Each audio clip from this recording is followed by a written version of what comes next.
அஸ்ஸலாமு அலைக்கும் வரஹ்மத்துல்லாஹி தஆலா வபரகாத்துஹு. இப்போ நம்ம என்ன பார்க்க போகிறோன்னா திண்டுக்கல் பீஃப் பிரியாணி தான் பார்க்க போகிறோம். அதுக்கு தேவையான பொருட்கள் வந்து இஞ்சி, பூண்டு, சின்ன வெங்காயம், 4 மிளகாய் எடுத்து வச்சுருக்கேன். அதுக்கு இதை மாதிரி சைஸில் 7 பல்லாரி வெங்காயம் வச்சுருக்கேன். சின்ன வெங்காயம் இவ்வளோ வச்சுருக்கேன். 7 பல்லாரி வெங்காயம் வச்சுருக்கேன். அதை நம்ம இப்போ கட் பண்ணிக்கலாம். சரியா? இப்போ 4 மீடியம் சைஸ் தக்காளி வச்சுருக்கேன். பார்த்தீங்களா? 4 தக்காளி வச்சுருக்கேன். அதுவும் கட் பண்ணணும். இப்போ நான் வந்து சின்ன வெங்காயம் எல்லாம் வச்சுருக்கேன்னா பீஃப் பிரியாணி தான் போட போகிறேன். அதுக்கு தேவையான பொருட்கள் பார்த்துக்கிட்டிங்களா? இந்த வெங்காயத்தை நம்ம கட் பண்ணிக்கிடுவோம். நல்ல இது மாதிரி நீட்டு வாக்கில் கட் பண்ணிக்கணும். தக்காளி இப்போ நம்ம கட் பண்ணுறோம். கட் பண்ணி முடிச்சதுக்கப்புறம் காட்டுறேன். தக்காளி கட் பண்ணியாச்சு. இந்த பச்சை மிளகாய் இப்படி கீரல் போட்டுக்கலாம். 4 மிளகாயும் கீரல் போட்டோம். வெங்காயத்தையும் இப்படி நீட்டு வாக்கில் கட் பண்ணி வச்சிட்டோம். இப்போ வந்து நம்ம பீஃபை இஞ்சி, பூண்டு, கொஞ்சோண்டு இஞ்சி கொஞ்சோண்டு பூண்டு, அப்புறமா மஞ்சத்தூள், வத்தத்தூள், 1 கிளாஸ் தண்ணி ஊற்றி நம்ம வேக வச்சிடலாம். குக்கரில் மூடி போட்டு வேக வச்சுட்டேன். வேக வைக்கிறேன். இப்போ தான் அது 2-3 விசில் வரட்டும். ஏன்னா பீஃபில் நல்லா வேகட்டும். இப்போ நம்ம 3/4 கிலோ ஜீரக சம்பா அரிசி தான் எடுத்துருக்கோம். அதை நல்லா தண்ணியில் வாஷ் பண்ணி 3 தண்ணியில் வாஷ் பண்ணிவிட்டு ஊற வச்சுக்கலாம். நம்ம சட்டியில் வெங்காயம் போட்டு தாளசம் பண்ண போகிறோம். இப்போ அதுக்கு முன்னாடி ஊற வச்சுக்கிறோம். இப்போ நம்ம இந்த கழனியை எடுத்து தூர ஊற்றிட்டு 2 தண்ணியை எடுத்துட்டோம். இது 3ஆவது தண்ணியில் நம்ம வந்து ஊற வச்சுருக்கோம். ஊறட்டும். இப்போ சட்டி அடுப்பில் வைப்போம். இப்போ அடுப்பை பற்ற வைப்போம். பிஸ்மில்லாஹிர் ரஹ்மானிர் ரஹீம்.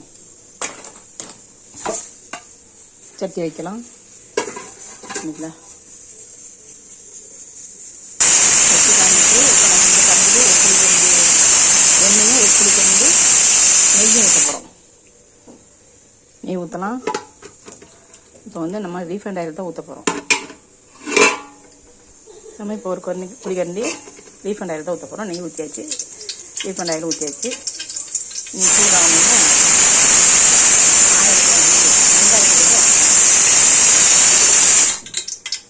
3 விசில் வந்துட்டு இப்போ நம்ம இதை குக்கரை ஆஃப் பண்ணிடலாம். வெங்காயத்தை போட்டுட்டேன். என்னம்மா சொல்லுமா? பிரியாணி போடுறேன். அதனால் உப்புமா எழுப்பு வெங்காயத்தை போட்டோம். அது நல்லா பொண்ணு முடுமுனா வேகட்டும். இப்போ நம்ம வந்து பிரியாணி போட போகிறோம். உப்புமா எழுப்புங்க. பட்டை, ஏலம், கிராம்பு, ஸ்டார் அனிஸு, பட்டை, ஏலம், கிராம்பு, ஸ்டார் அனிஸு எல்லாம் எடுத்து வச்சுக்கிறோம். இது திண்டுக்கல் பிரியாணினோன்னு இதை நம்ம எல்லாத்தையும் அரைக்க போகிறோம். நம்ம வெங்காயத்தை அரைச்சி வச்சாச்சு. இஞ்சி போடு அரைச்சி வச்சாச்சு. இப்போ இந்த மசாலா பொருட்களை அரைச்சிக்கிறோம். அரைச்சிட்டோம். இது கூட நம்ம வத்தலையும் போட்டு அரைச்சிடலாம். நெய்யிலேயே சூப்பராக வதங்கிட்டு எவ்வளோ அழகாக ப்ரௌன் கலரில் வந்து பார்த்தீங்களா? கோல்டாக தங்க கலரில் வந்துட்டு இப்போ நம்ம வந்து இந்த அரைச்சி வச்சுக்கிற பேஸ்ட்டு, அதான் பட்டை, கிராம்பு, வத்தல்லாம் போட்டு அரைச்சிக்கிறோம்ல, அந்த இதை ஊற்றிடுவோம். சூப்பராக வதங்கிட்டா கலர் பார்த்தீங்களா? எவ்வளோ சூப்பராக இருக்குது. இப்போ நம்ம ஒரு கைப்பிடி புதினா, ஒரு கைப்பிடி மல்லி போடலாம். மல்லி கைப்பிடி, புதினா கைப்பிடி போட்டாச்சு. இப்போ வதங்குவோம். வதங்கினதுக்கப்புறம் சின்ன வெங்காயம் அரைச்சி வச்சிருந்தோம்னா அதை போடுவோம். இஞ்சி கூட போடுவோம். ஒன்றா போடலாம். இப்போ அரைச்சி வச்சுக்கிற வெங்காயத்தை போட்டாச்சு. எவ்வளோ சூப்பராக இருக்குது.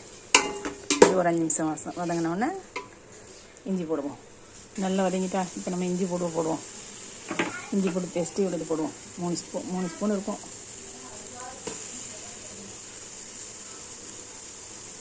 இப்போ நம்ம போட்ட எல்லா மசாலாவுமே நல்லா வதங்கிட்டு இப்போ தக்காளியை போடுவோம். தக்காளியை வதங்கினோடனே இஞ்சி பச்சை மிளகா போடுவோம். ஏன்னா நல்லா வதங்கிடும். இப்போ நம்ம போட்ட தக்காளியும் நல்லா வதங்கிட்டு பார்த்தீங்களா? இப்போ வந்து நம்ம இந்த எடுத்து வச்சா 4 மிளகாவை போடுவோம். தயிரை ஊற்றிக்கலாம். தயிர் கொஞ்சம் ஊற்றுவோம்.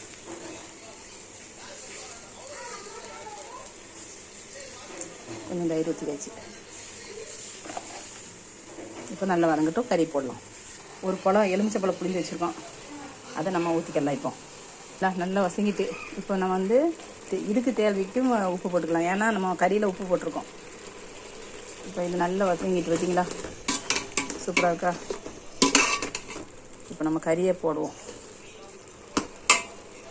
கறியை பார்த்தீங்களா நல்லா வெந்துட்டு, நம்ம 3 விசில் தான் போட்டோம், நல்லா வெந்துட்டு. இப்போ கறியை தட்டுவோம்.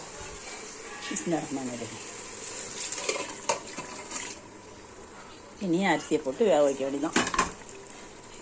நம்ம ஜீரக சம்பாவுக்கு தேவைக்கு தண்ணி ஊற்றிட்டோம், 1 1/4 கொதிச்சுட்டு அரிசி போட்டுருவோம். இப்போ நல்லா கதன்னு கொதிச்சுட்டு அரிசி போடுவோம். இப்போ கலர்ஃபுல்லான ஜீரக சம்பா ரைஸ் பிரியாணி தயாராகிட்டு. இப்போ நம்ம தம் போட்டுருவோம்.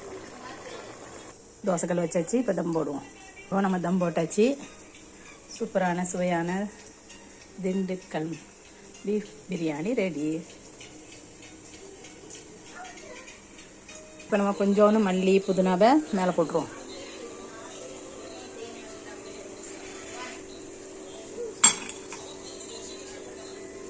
ஓகே, 1 ஸ்பூன் நெய்யும் இதுக்கு மேலே சூப்பராக ஊற்றிடலாம்.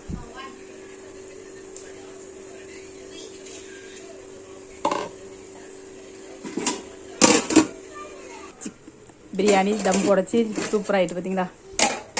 நம்மளுடைய பிரியாணி எப்படி இருக்குது? சூப்பராக இருக்கா? சூப்பராக இருக்கா? இதை மாதிரி நீங்களும் சமைச்சு பார்த்து எப்படி இருக்குன்னு லைக் பண்ணுங்கள், கமெண்ட் பண்ணுங்கள், ஷேர் பண்ணுங்கள், சப்ஸ்கிரைப் பண்ணுங்கள். அஸ்ஸலாமு அலைக்கும், பாய். சூப்பரான சுவையான சிக்கன் ஜீரக சம்பா பீஃப் பிரியாணி ரெடி.